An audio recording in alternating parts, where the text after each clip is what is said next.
Selamat pagi Bapak Abdul Rajab, SEMM. Izin memperkenalkan diri Pak, saya Kendes Wandi Saragi dari kelas MJ404.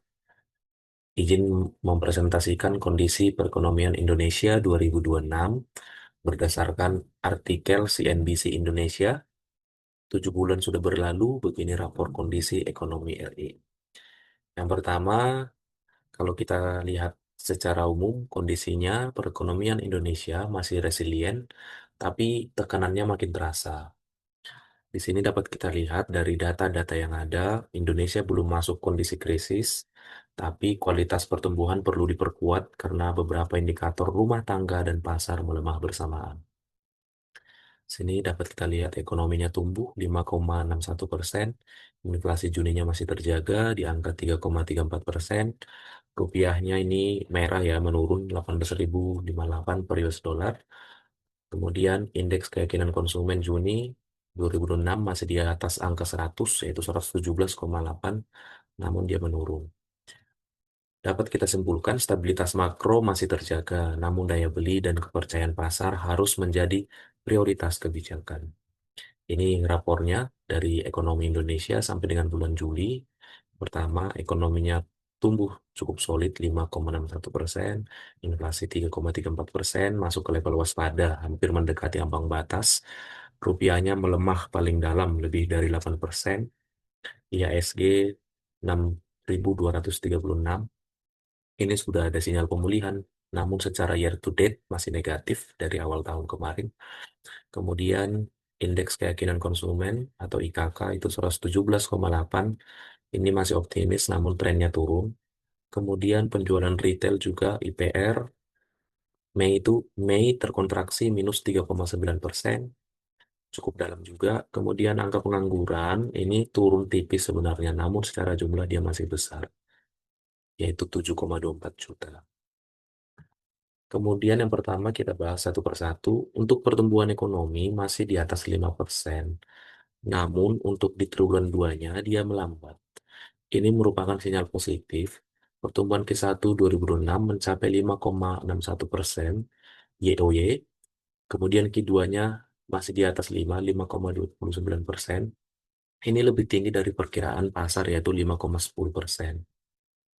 Sehingga dapat kita simpulkan investasi tetap menjadi bantalan penting. Nah, pertumbuhan ekonomi triwulan 1 tersebut salah satunya adalah didorong oleh faktor musiman, yaitu bulan Ramadan, ada pembayaran THR, sehingga memang secara konsumsi itu cukup tinggi. Dan jika dibedah lagi, untuk pengeluaran pemerintah itu sangat tinggi di triwulan 1, tumbuh kurang lebih 21%. Sehingga memang pertumbuhan ekonomi triwulan 1 ini didorong oleh faktor musiman. Nah, dari penurunan ke triwulan 2 ini menandakan sinyal risiko. Ini konsumsi rumah tangga mulai melandai setelah periode musiman.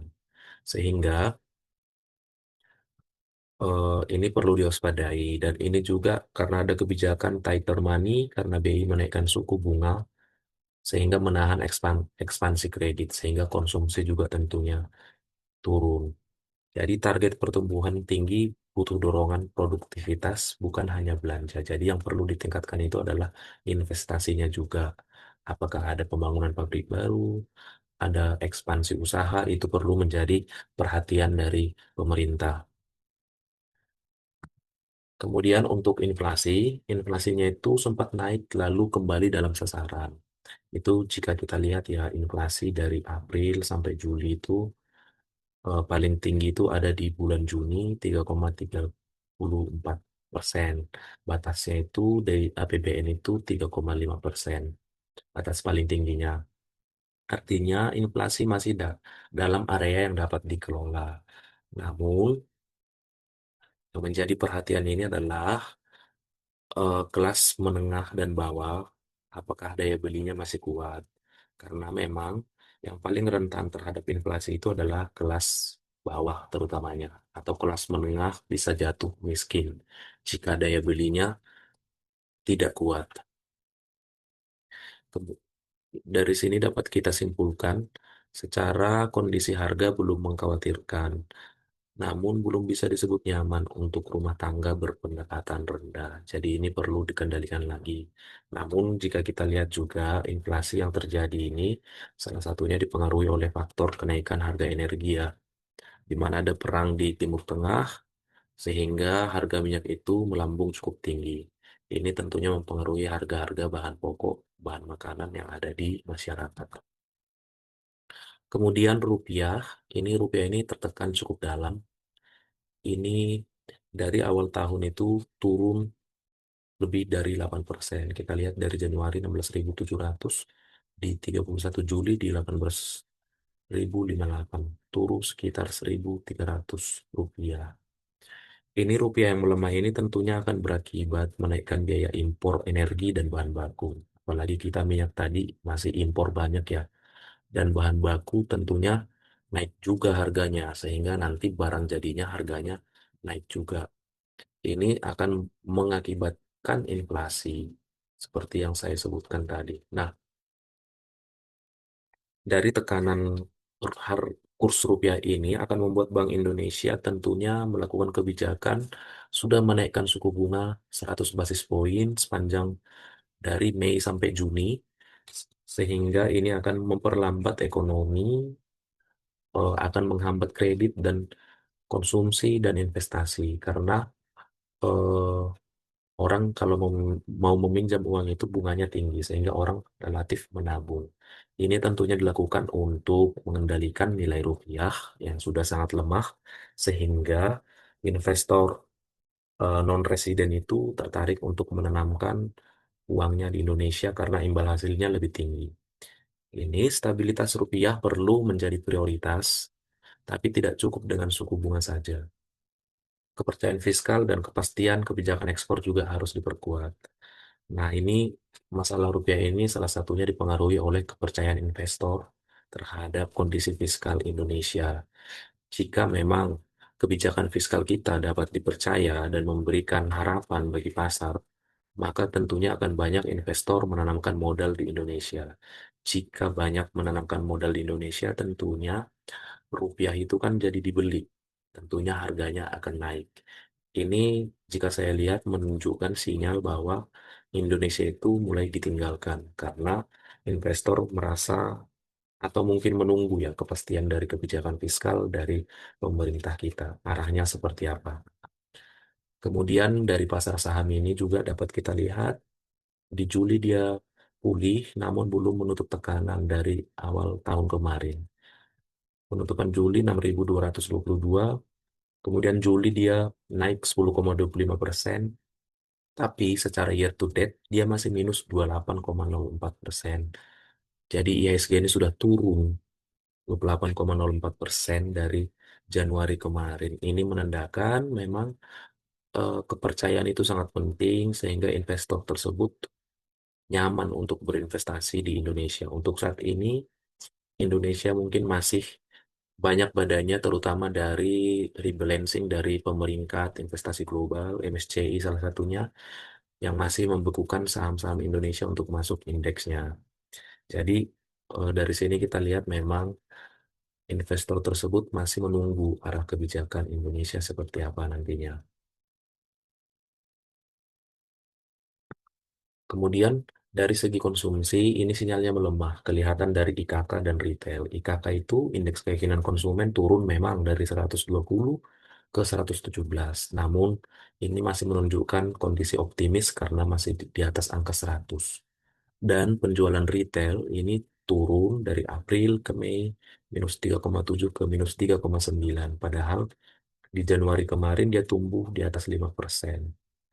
Ini tentunya berdampak ke ekonomi real. Konsumsi rumah tangga adalah pendorong terbesar dalam PDB. Saat konsumen berhati-hati, pertumbuhan bisa tetap positif, tapi kualitas pemulihan menjadi tidak merata. Jadi fokusnya bukan hanya apakah ekonomi tumbuh, tapi apakah daya beli kelas menengah dan bawah ikut pulih. Kemudian dari ketenaga kerjaan dapat kita lihat kondisinya membaik, tapi pekerjaan berkualitas tetap kerjaan rumah. Ini dapat kita lihat PHK-nya di angka 32.389 dari Januari sampai Juni. Jumlah penganggur 7,24 juta. Kemudian penduduk bekerja 147,67 juta, rata-rata upah buruh 3,29 juta. Ini memang terjadi perbaikan angka pengangguran. Namun, ini perlu dibarengi dengan pekerjaan formal, peningkatan upah real, dan pelatihan ulang untuk sektor bernilai tambah. Jadi memang banyak kerjaan itu masih informal ya di Indonesia, seperti buruh-buruh eh, dan petani misalnya. Kemudian untuk defisit, ini agak ada penurunan, artinya defisitnya melebar. Untuk neraca perdagangan di bulan Mei itu ada di angka minus 1,61%, di Juni minus 0,45%. Ini terjadi karena memang kita impornya tumbuh lebih tinggi daripada ekspor. Dapat kita lihat pada gambarnya, defisit menyempit pada Juni lebih baik daripada Mei. Tapi lonjakan impor menunjukkan ekonomi rentan terhadap harga energi global dan kebutuhan bahan baku impor. Nah, disinilah pentingnya sebuah negara itu memiliki swasembada energi, sehingga ketika ada harga bergejolak di luar, kita tidak terlalu terpengaruh. Ini dapat kita lihat perubahan harga BBM. Semuanya itu mayoritas naik ya, terutama yang dinikmati kelas menengah atas, itu masih naik dari akhir tahun 2025. Namun yang subsidi, Pertalite dan solar subsidi masih dipertahankan. Sehingga sebenarnya pemerintah masih memiliki komitmen untuk menjaga agar harga-harga yang ada di Indonesia ini terkendali. Kemudian pendapat pribadi saya, kondisi ekonomi Indonesia pada akhir Juli 2026 masih relatif aman, namun belum bisa disebut sangat kuat. Alasannya karena alasan optimisnya, PDB tetap di atas 5%, inflasi dalam sasaran, dan pasar tenaga kerja membaik. Namun ada alasan waspada, rupiah yang melemah cukup dalam, konsumsi melambat, retail kontraksi, IHSG tertekan, dan defisit perdagangan muncul. Sehingga saya berpendapat ekonomi berada dalam fase resilient tetapi rapuh terhadap sentimen. Kebijakan perlu menjaga daya beli, stabilitas rupiah, dan kepercayaan investor secara bersamaan. Ini ada beberapa arah kebijakan yang saya sarankan, di mana fokus kebijakan sebaiknya bukan sekedar mengejar angka pertumbuhan, tapi memperkuat ketahanan pertumbuhan. Yang pertama, jaga daya beli dengan cara perkuat bantuan tepat sasaran, pangan, transportasi, dan stabilisasi harga. Di sini tentunya perlu intervensi dari pemerintah melalui perlindungan sosial ketika terjadi keadaan yang menurut saya luar biasa ya akibat dari perang, harga energi naik, sehingga pemerintah perlu menjaga kelas menengah bawah agar tidak tergerus dengan bantuan sosial, dengan mungkin dan di dunia usaha tentunya dengan insentif-insentif yang ada, dan di sektor transportasi juga terutama ya, karena yang paling terpengaruh itu transportasi dengan energi ini salah satunya perlu diberikan mungkin eh, insentif-insentif sehingga masyarakat tetap dapat eh, melakukan aktivitas, daya belinya tetap kuat. Kemudian stabilkan rupiah.